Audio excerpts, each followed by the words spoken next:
Formulas हैं वो आते हैं। फॉर एग्जांपल अगर दो नंबर को मैंने मल्टीप्लाई करना है लॉग में क्या करूंगा मैं, ठीक है जी। फॉर एग्जांपल दैट इज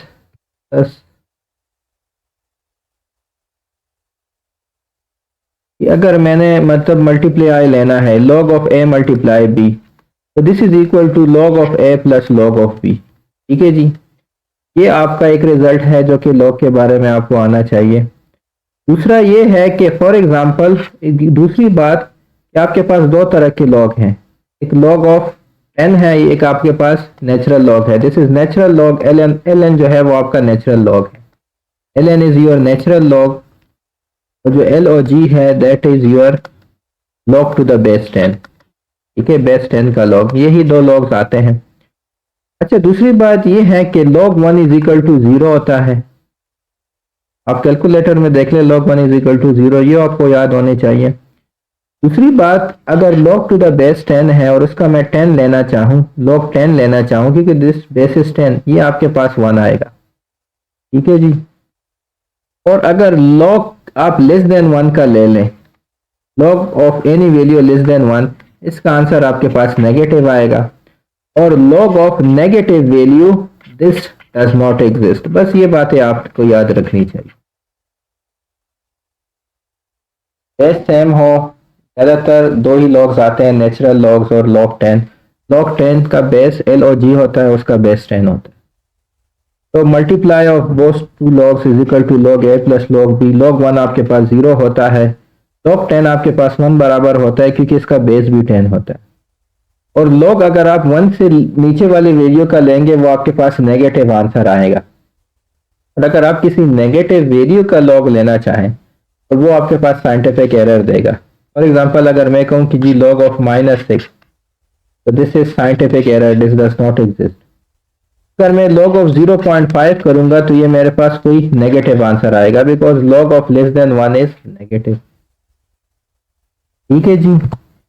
समझ आ गई है आपके पास log के हवाले से सारी चीजें, तो यही बातें आपको समझ आ गई, यही काफी है।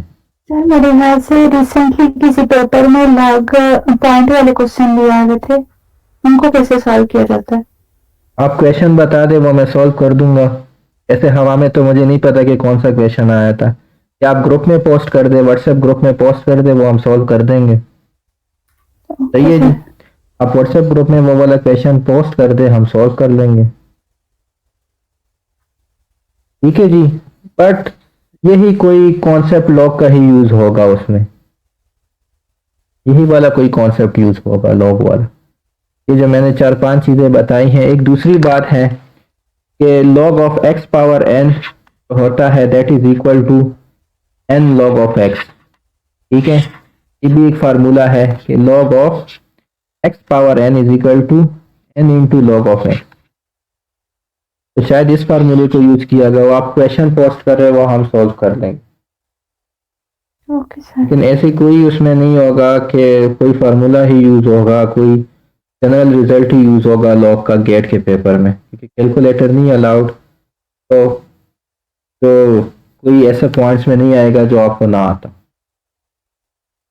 ठीक है जी। उस क्वेश्चन को आप देख लें, पास पेपर अगर आपके पास है या किसी ने पोस्ट किया हो या आपको याद हो, वो क्वेश्चन आप ग्रुप में पोस्ट कर लें। तो ज्योमेट्री के हवाले से कुछ फार्मूलाज हैं, ये फार्मूलाज आपको आने चाहिए, आप ज्योमेट्री रिलेटेड क्वेश्चन सॉल्व कर पाएंगे। आपके पास जो पहला फार्मूला है वो आपके पास एरिया ऑफ सर्कल है, that is equal to pi r square.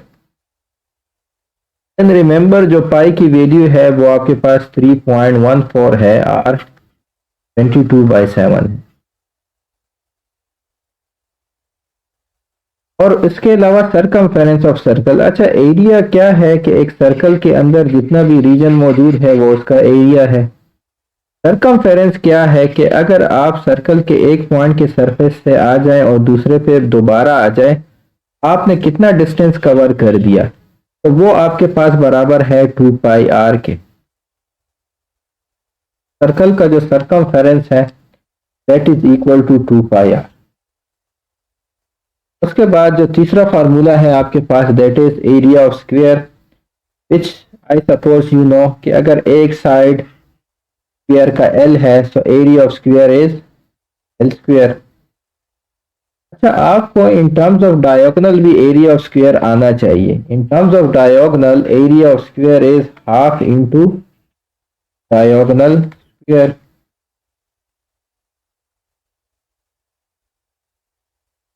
ठीक है जी। इसी तरह पेरीमीटर ऑफ स्क्वायर, पेरीमीटर क्या होता है, सम ऑफ ऑल साइड्स होते हैं। तो अगर स्क्वायर के चारों साइड इक्वल होते हैं, ये हमें पता है, तो ये साइड भी एल है, ये भी एल है, चारों का सम ले लें कि आपके पास 4l आ जाएगा। तो perimeter of square is 4l। इसी तरह area of rectangle is length multiply by width, length multiply by breadth. और perimeter of rectangle is 2 into L plus W. Width and breadth are the one and the same thing. 2 into L plus B or 2 into L plus W. फिर आपके पास cube है। आपने खेलते हुए भी cube से कभी खेला होगा जब आप उसको रीअरेंज करते हैं। तो क्यूब के 6 साइड्स होते हैं और सारों के सारे साइड इक्वल होते हैं। अब वॉल्यूम ऑफ क्यूब आपके पास है जी L क्यूब।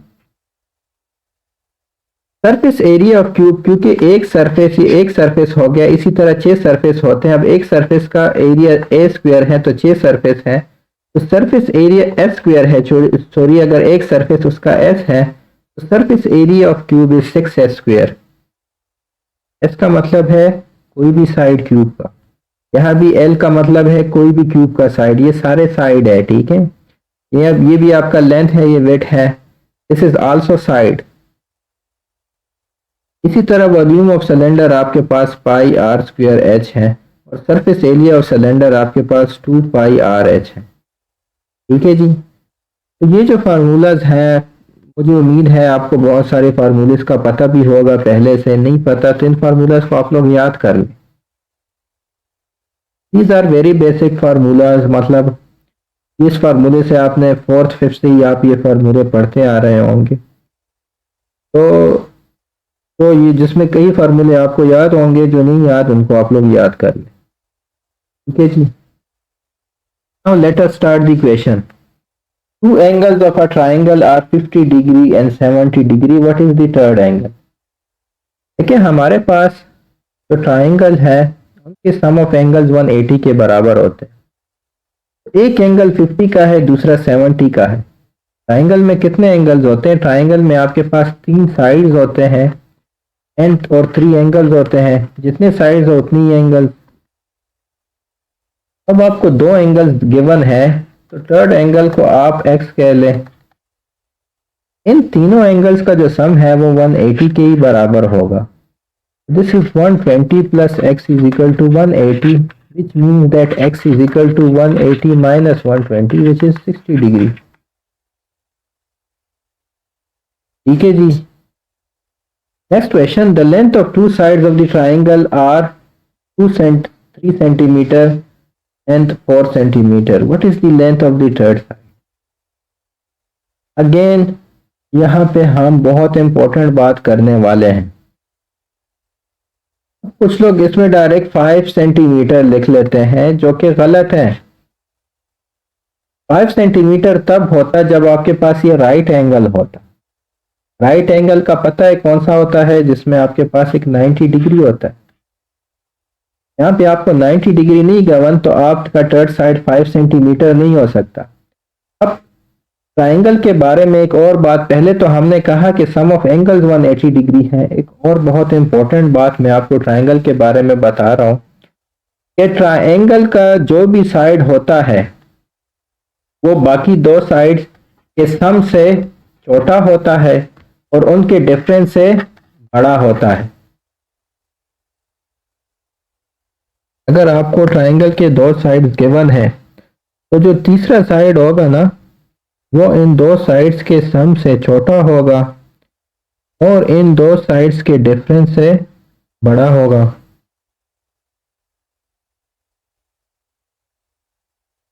ये बात ज़रा दोबारा आप लोग सुन लें, बल्कि अपने साथ रिपीट भी कर ले कि मैं क्या कह रहा हूँ। देखिए, ट्राइंगल के 3 साइड होते हैं। अगर आपको 2 साइड्स गिवन है, तो तीसरा साइड वो उन 2 साइड के सम से छोटा होगा, सम मतलब एडिशन, और उनके डिफरेंस से बड़ा होगा। यहाँ पे आपको गिवन है 3 सेंटीमीटर एंड 4 सेंटीमीटर, तो यानी आपका जो थर्ड साइड है वो 7 सेंटीमीटर जो कि इनके एडिशन है उससे छोटा होगा, और वो इनके डिफरेंस है। इनका डिफरेंस क्या है, 4 और 3 में क्या डिफरेंस है, 1 है। 4 माइनस 3 इज 1। 1 से वो साइड जो है उस साइड को चले हम x कह लेते हैं, that is greater than x but that is greater than 7 centimetre. ये इस क्वेश्चन का आंसर है। जी सोचें इस पे, कोई 20 सेकंड इस पे ले ले और देख लें कि मैंने कैसे इसको सॉल्व किया। सर अगर राइट एंगल ट्राइंगल हो सेम क्वेश्चन में तो पाइथागोरस थ्योरम लगाएंगे। जी फिर पाइथागोरस थ्योरम लगाए, फिर तो आसान हो जाएगा, फिर आपके पास 5 सेंटीमीटर आ जाएगा। Remember that Pythagoras theorem is only applicable to right angle triangle। समझ आ गई इस बात की। पाइथागोरस थ्योरम आप सिर्फ राइट एंगल ट्राइंगल पे अप्लाई कर सकते हैं, बाकी ट्राइंगल्स पे अप्लाई नहीं कर सकते। लेकिन अब अगर आपको एक सिंपल ट्राइंगल गिवन है, ये नहीं बताया गया कि राइट एंगल है, तो थर्ड साइड क्या होगा, उन दोनों के सम से छोटा होगा और उन दोनों के डिफरेंस से, हमेशा ये बात वैलिड है कि डिफरेंस से बड़ा होगा और सम से यानी एडिशन से छोटा होगा। इवन अगर राइट एंगल ट्राइंगल भी है तो उसका 5 सेंटीमीटर आता है जो कि इन दोनों के दरमियान ही है, तो जो भी इनके एंगल्स हो जो भी हो ये आपके पास वैलिड है। ठीक है जी। एन इक्विलेटरल ट्राइंगल, अब इक्विलेटरल ट्राइंगल आ गया। अगेन देखें आपके पास 3 टाइप्स के ट्राइंगल हैं, 3 टाइप्स ऑफ ट्राइंगल।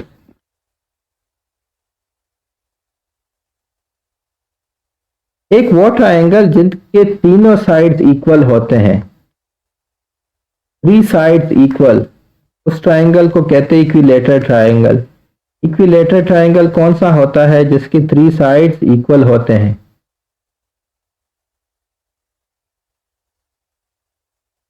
समझ आ गई बात की। दूसरा है आपके पास आइसोसेलेस ट्राइंगल। आइसोसेलेस ट्राइंगल के 2 साइड्स इक्वल होते हैं, 2 साइड्स इक्वल। तीसरा है आपके पास स्केलिन ट्राइंगल। स्केलिन ट्राइंगल के सारे साइड्स डिफरेंट होते हैं, ऑल साइड्स आर डिफरेंट।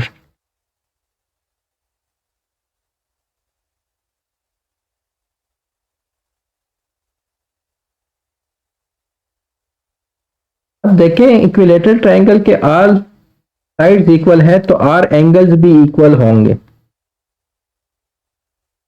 अब मुझे बताएगा कि इक्विलेटरल ट्राइंगल का हर एक एंगल कितना होता है, कौन मुझे बताएगा।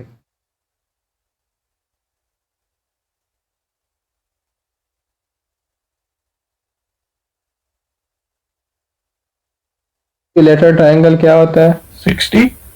जी वेरी गुड। लेकिन जब तीनों साइड्स इक्वल है तो मतलब तीनों एंगल्स भी इक्वल है। समझ आ गई।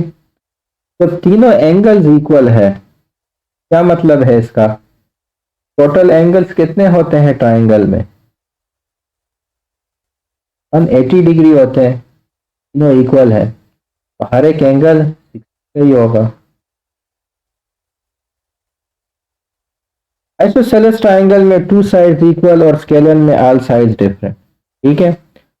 अब एक और बात कि इक्विलेटरल ट्राइंगल का जो एरिया है that is equal to, you have to learn this, कि वो आपके पास √3 डिवाइड बाय 4, और जो उसका एक साइड है, उसका एक साइड क्या है 4 सेंटीमीटर, उस साइड का स्क्वायर। ये आपके पास this is area of equilateral triangle, कई दफा रिपीट हो चुका है।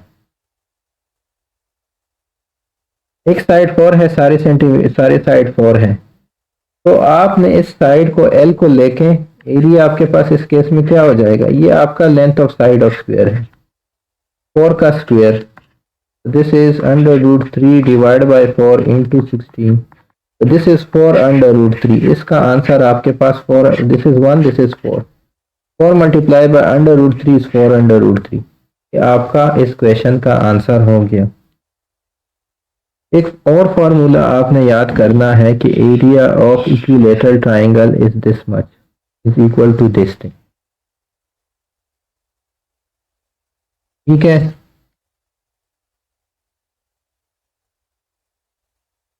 Yes, sir. if the radius of the circle has become twice, find the area। अब वो कह रहा है कि एक सर्कल है, तो रेडियस r है, ठीक है जी। अब दूसरा सर्कल है, उसका जो रेडियस है वो क्या हो गया, बिकम ट्वाइस। अगर पहले सर्कल का r है तो इस सर्कल का रेडियस कितना होगा,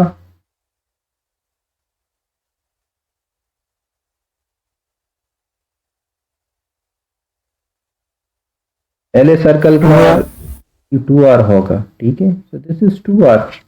अब वो कह रहा है कि एरिया को क्या हो गया, अब इस सर्कल का जो एरिया है, what is the area of this circle, that is pi r square. Now what will be the area of this circle, मैं ए बार कह लेता हूं, ठीक है। This will be pi, now we have 2r over here, so this will be pi 2r square, which is pi into 4r square, r 4 pi r square। देखें इस सर्कल का एरिया आपके पास पाई आर स्क्वायर है, तो इस पाई r square की जगह मैं ए लिख लेता हूं, सो दिस इज 4a। तो आपके एरिया के साथ क्या हो गया, that has become 4 times.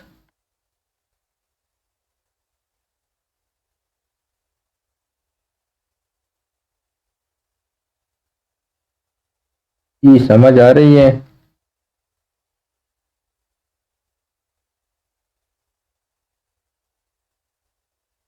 Yes, sir. ठीक है जी।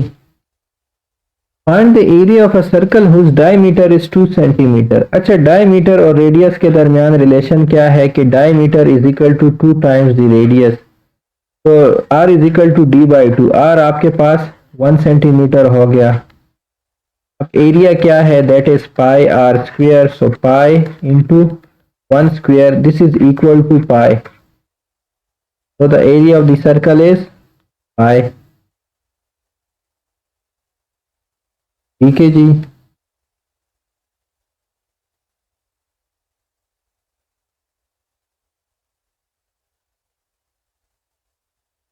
डायमीटर क्या है कि आप सेंटर से एक सर्कल के एक साइड से दूसरी साइड तक चले जाएं,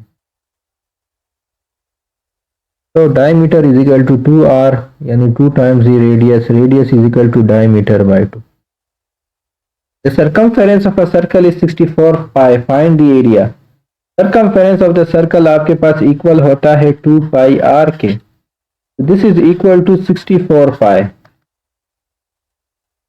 r हम अगर फाइंड कर लें तो यहाँ से हमारे पास पाई पाई कट जाएगा, 64 डिवाइड बाई 2, r आपके पास 32 आ गया, जो भी उसकी यूनिट है, सेंटीमीटर है, जो भी है।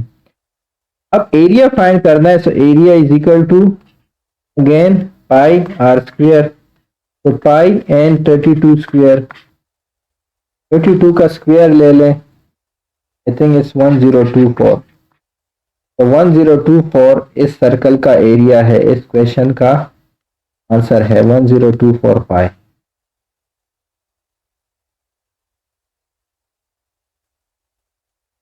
ठीक है जी। Yes, sir. बाकियों को भी समझ आ रही है। Geometry is usually difficult for you people, इसलिए मैं स्लो स्लो जा रहा हूँ।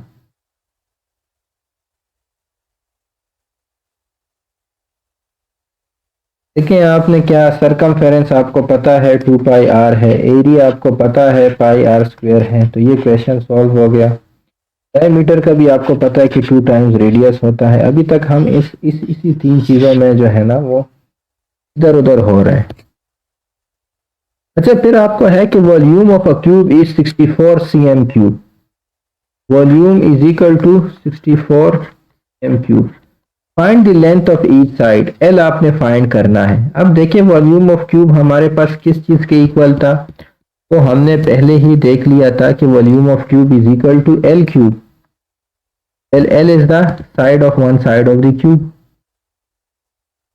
तो this is volume is equal to l cube, यानी कि l cube is equal to 64। अब देखें वो कौन सा नंबर है जिसको आप 3 दफा मल्टीप्लाई करते हैं तो आपके पास 64 आता है। वो नंबर आपके पास 4 है, because 4 multiply by 4 is 16 and 16 multiply by 4 is 64। तो बेसिकली अगर मैं इसका दोनों का क्यूब रूट ले लूं तो मेरे पास एल इज इक्वल टू 4 ही आ जाएगा।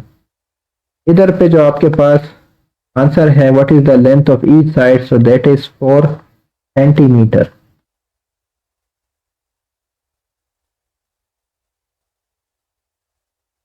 ठीक है जी।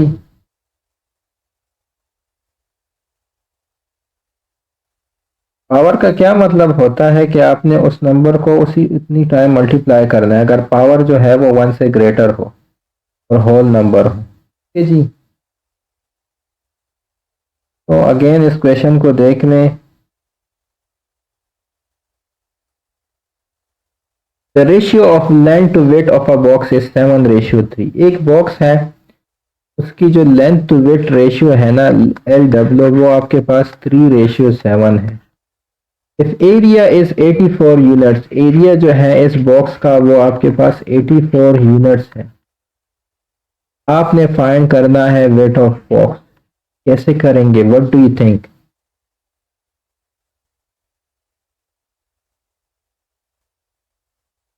कैसे फाइंड कर सकते हैं इसको?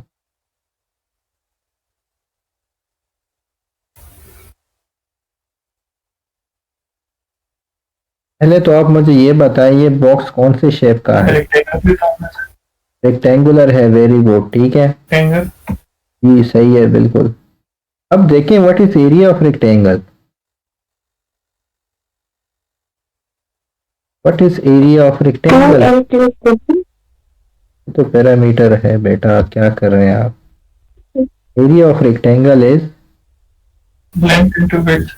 जी लेंथ इनटू विड्थ। plus तो अगर मैं लेंथ को कहूं कि जी let that be 3x and let width be 7x, ratio है, ठीक है। तो area will be equal to what? 3x multiply 7x which is equal to 21x square. ठीक है, ऐसे ही है। ठीक है जी। क्या आप ऐसे ही इसको डायरेक्टली मल्टीप्लाई करें, because length multiply by weight is क्या है? अच्छा, now 21x square is equal to 84 units. Now I have to find the x।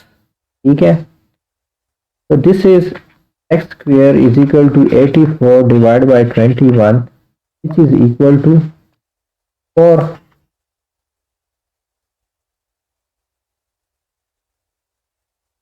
तो x ना ही करने दे, x आपके पास एक जो है ना इसकी रेशियो है, लेट दैट बी 3 and 7। ठीक है, फिर ज्यादा आपके पास बेहतर है। तो 21 divide by 84 that is 4 unit. ये आपने एक रेशियो की रेट फाइंड कर ली है कि एक रेशियो आपके पास कितना बराबर है। समझ आ रही है बात की कि नहीं?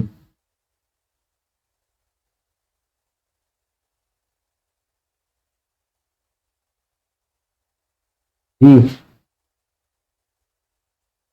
समझ आ रही है आपको कि नहीं? फिर आ गई है। ठीक है, सो एक्स कंसिडर करते हैं, एक्स कर लें, एक्स नहीं कंसिडर करना चाहते। तो अगर मैं ये आपका फिर अगर x आप कंसिडर करते हैं, so this will be 3x, this will be 21x square, x will be equal to 2। ठीक है जी। देखें again we are going to, ये आपका 3x हमने कह दिया। x आपके पास एक रेशियो जो है उसका क्या है, वो एक रेशियो की रेट है। तो लेंथ को हमने 3x कह दिया, वेट को 7x। Now area is 21x square that is equal to 84। ये आपके पास x स्क्वायर 4 आ गया, x आपके पास 2 आ गया। अब वो आपसे पूछ रहा है कि what is the weight of the box. तो वेट ऑफ द बॉक्स आपने क्या किया है, उसको क्या कंसिडर किया है? 7x किया है ना, सो 7 7 मल्टीप्लाई बाई 2 इज 14, सही है। और लेंथ ऑफ द बॉक्स भी आपके पास आ जाएगा, वो क्या है, वो 6 आ जाएगा। 6 14 और आपके पास 84 ही आता है जो कि एरिया है।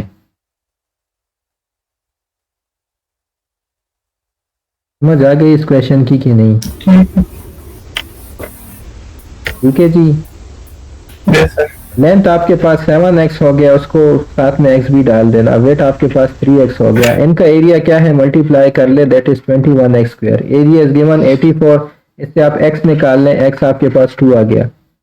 तो वेट इज 7x यानी कि 14, length is 6 and 14 multiply by 6 आपके पास वही 84 यूनिट्स ही आता है। ठीक है जी। Area of rectangle is length multiply by wait.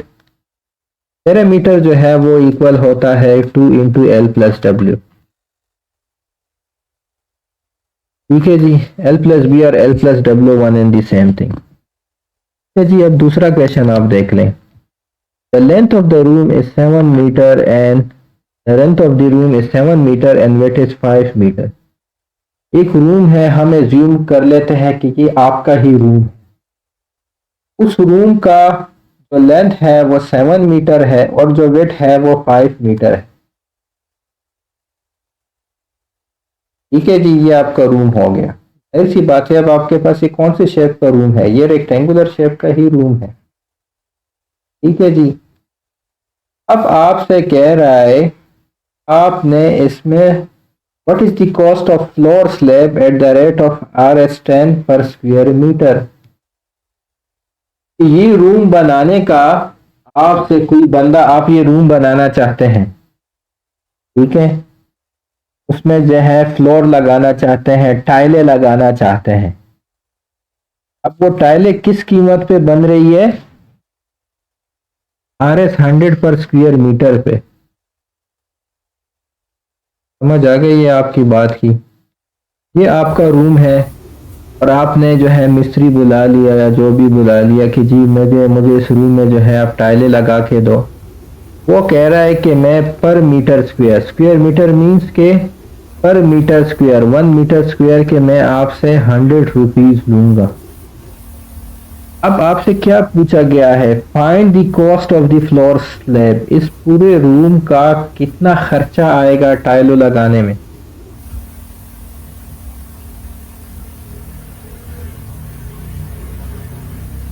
जी अब बताएं ना, इतना तो मैंने एक्सप्लेन कर दिया, अब बताएं कैसे फाइंड करेंगे।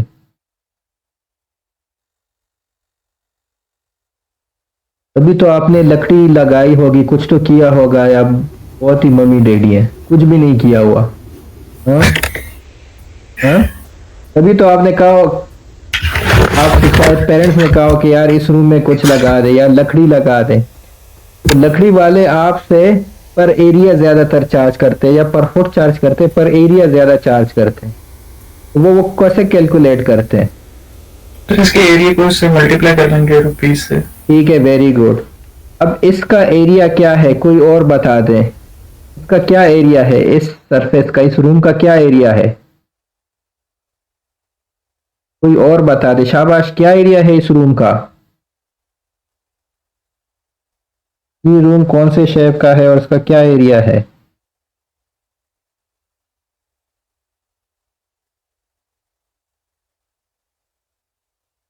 आयशा मुमताज आप बता दें, सामने ही आपके हैं रूम। इस रूम का क्या शेप है, सर्कल है ये रूम, रोम्बस है, क्या है। सर्कल ही लग रहा है मुझे।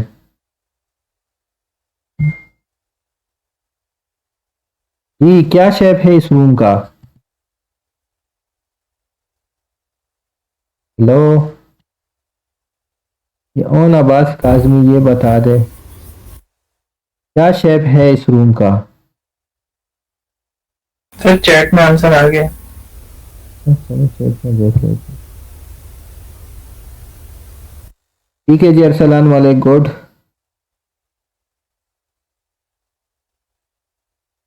तो ये आपके पास रेक्टेंगल है and rectangle is length multiply by width, so this is 7 meter multiply by 5 meter which is 35 meter square. अब 1 मीटर स्क्वायर पर स्क्वायर मीटर वो आपसे 100 ले रहा है, तो 35 मीटर स्क्वायर आपके पास जो खर्चा होगा वो 3500 होगा। ठीक है जी। उसके बाद आपके पास कम्प्लीमेंट्री एंगल्स, इसके बारे में आपको पता होना चाहिए। कम्प्लीमेंट्री एंगल्स वो एंगल्स होते हैं जिनका सम 90 डिग्री होता है। अगर दो एंगल्स का सम 90 है वो कम्प्लीमेंट्री है। सप्लीमेंट्री एंगल्स वो होते हैं जिनका सम 180 डिग्री होता है। आइसोसेलेस ट्रायंगल तो मैंने आपको बता दिया क्या होता है। आइसोसेलेस ट्रायंगल दो साइड्स इक्वल हो। स्केलिन का भी मैंने आपको बता दिया, ऑल साइड्स डिफरेंट।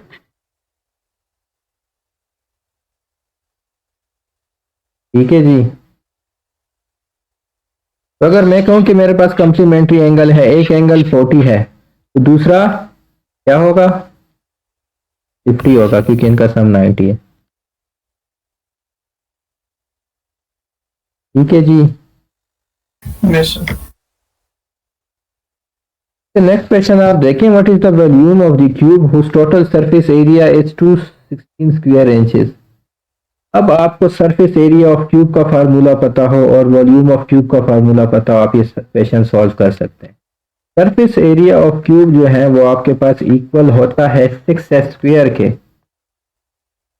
तो ये आपके पास 216 के बराबर है। यहां से आप s निकाल लेंगे। What is s, side of the cube.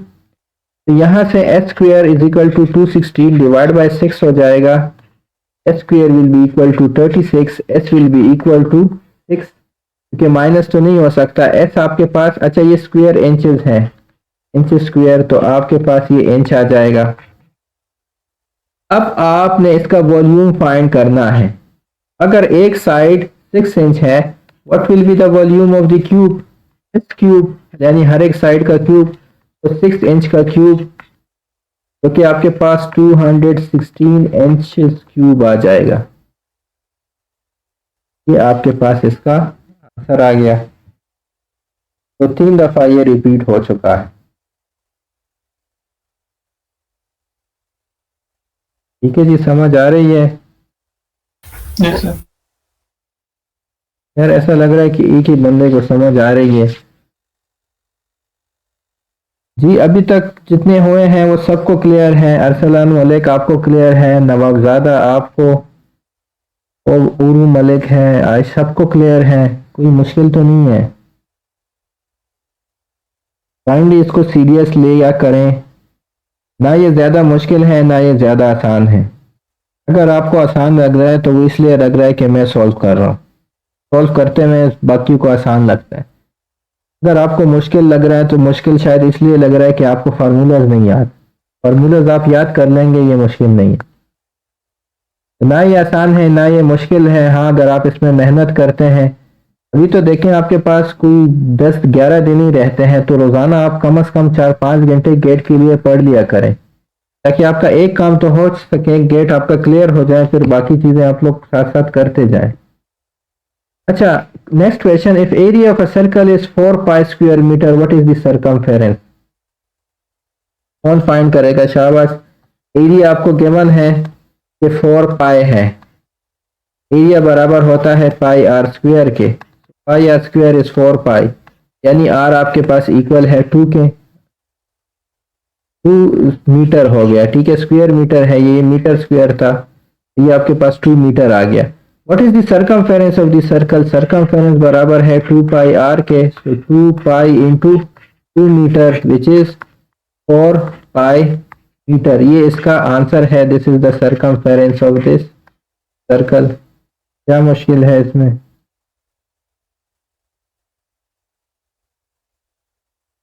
If two sides of the triangle are 9 and 10, what will be the third side। ये तो आप लोगों ने मुझे अब बताना है, शाबाश। आप लोग चैट में मेंशन कर ले। अब ज़्यादा कहता है कि एरिया और सरफेस एरिया में क्या फ़र्क है। देखें, सरफेस एरिया से मुराद सारों साइड्स का एरिया। देखें ना, आपके पास इस तरह के 6, आपने क्यूब तो देखा होगा ना, वो पजल आप लोग सॉल्व करते हैं, उसमें इस तरह के 6 साइड्स हैं। तो एरिया जो है इसका ए स्क्वायर है। इसी तरह आपके पास 6 साइड्स होते हैं, तो अगर आप सबका एरिया निकालेंगे तो उन सबको सम कर लें तो 6 ए स्क्वायर आ जाएगा, या 6 ए स्क्वायर, अगर आप इसको ए स्क्वायर कह लें, अगर एक साइड आपके पास एस है। तो सरफेस एरिया मींस टोटल जो सरफेस है, टोटल उसका जो सरफेस है उसका एरिया।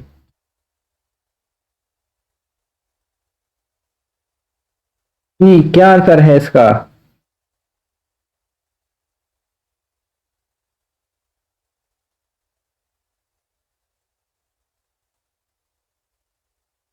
चैट में मेंशन कर ले इस क्वेश्चन का क्या आंसर है। दो साइड ट्रायंगल के गिवन है, 3 साइड क्या होगा, मैंने आपको कुछ बताया था स्टार्ट में, 4 दफा बता दिया था, फिर आपसे कहा था कि आप भी रिपीट कर लें।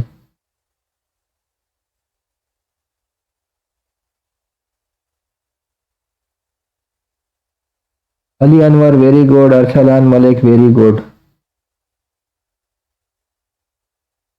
बाकी क्या सोए हुए हैं?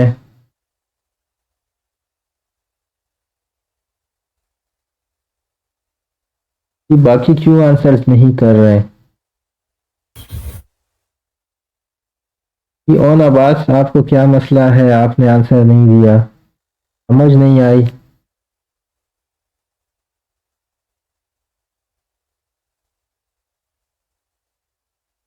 देखिए जो थर्ड साइड है ना वो सम से कम होता है और डिफरेंस से बड़ा होता है। तो डिफरेंस 1 है, सम 19 है, ये इनके दरमियान होगा।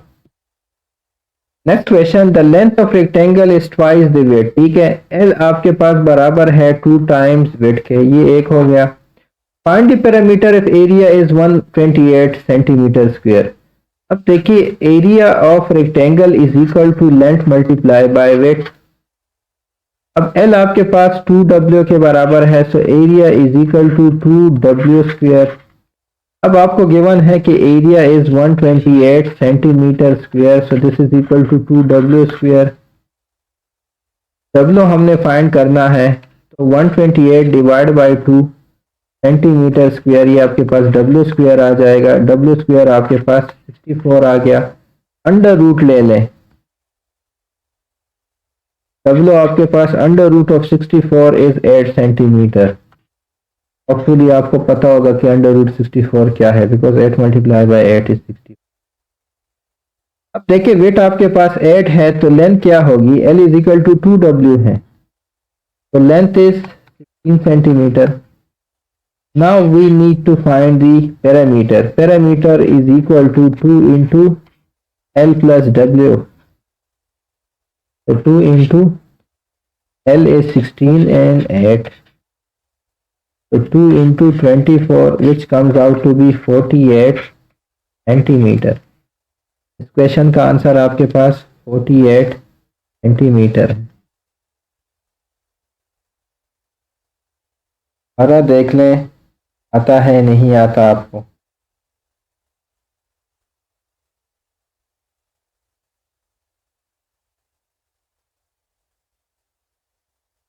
क्लियर है जी?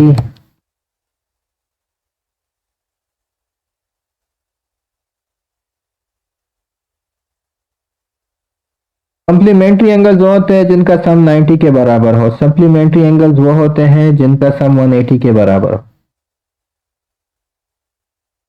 पेपर में आपको गिवन होगा कि ये दो एंगल्स कम्प्लीमेंट्री है, एक कहेगा कि ये 40 है, तो दूसरा आपने क्या करना है, आपने मेक श्योर करना है कि दोनों का सम 90 है, तो दूसरा फिर आपके पास 50 आ जाएगा। सप्लीमेंट्री एंगल्स का सम 180 के बराबर होता है। ये अली अनवर ने क्वेश्चन पूछा था, वो मैंने आंसर कर दिया।